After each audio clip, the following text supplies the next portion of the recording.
Hey boys and girls, this is Ken from Vandewan Gardens, and it's Friday after dinner. The sun is going down. Good night, sun. Got no bees yet. I'll be getting them soon. But the point of this video is to talk to you about a new rototiller that I just got. I used to have a Troy-built, gas-powered. It was small, and then within 10 years it decided to stop running. I tried pulling out the plugs. I tried cleaning everything out. I tried, everything I could find online. Didn't work. Had a little Ryobi weed whacker that had a weed whacker, a tiller adjuster, but it was, oh, sorry, I just got a prickly thing in my boot. I was gonna ignore it, but then it started really digging in. Anyway, so saw the reviews online.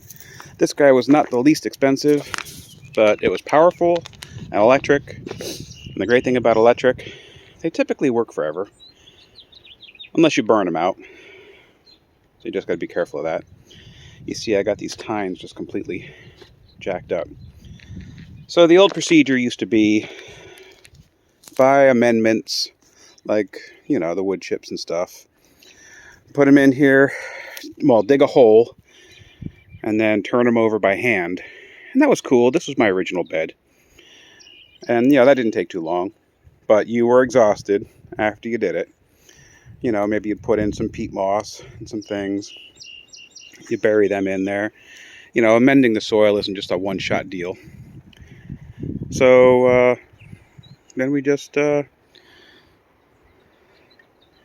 another bed, and then another one, then another one, then another one.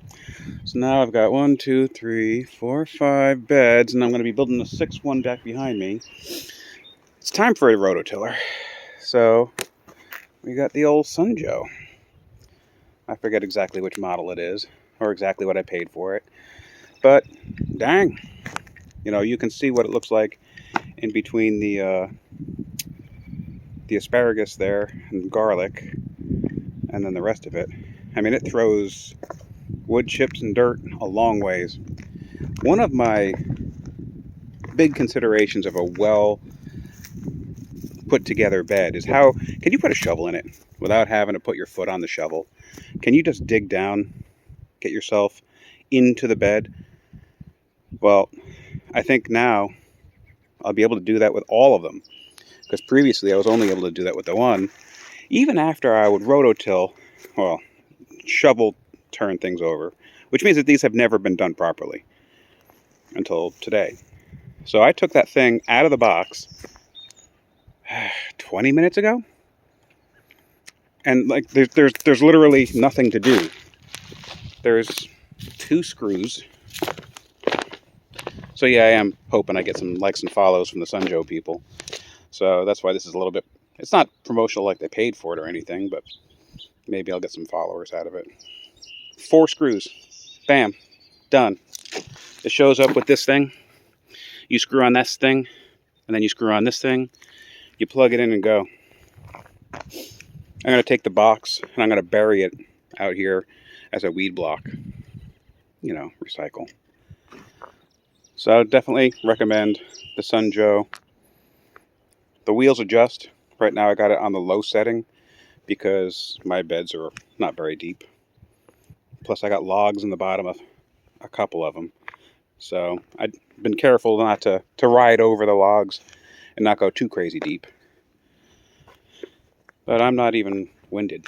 I'm more winded doing all this talking than from operating that thing for like the last 20 minutes. And that's, it literally took 5 minutes to put it together, 15 minutes to do this. I would be doing this for the next 3 weekends. So anyway, this is Ken from Vandewan Gardens. It's March 15th, and gonna be eating some kale. Plant kale, dudes. It's awesome, and it grows all winter long.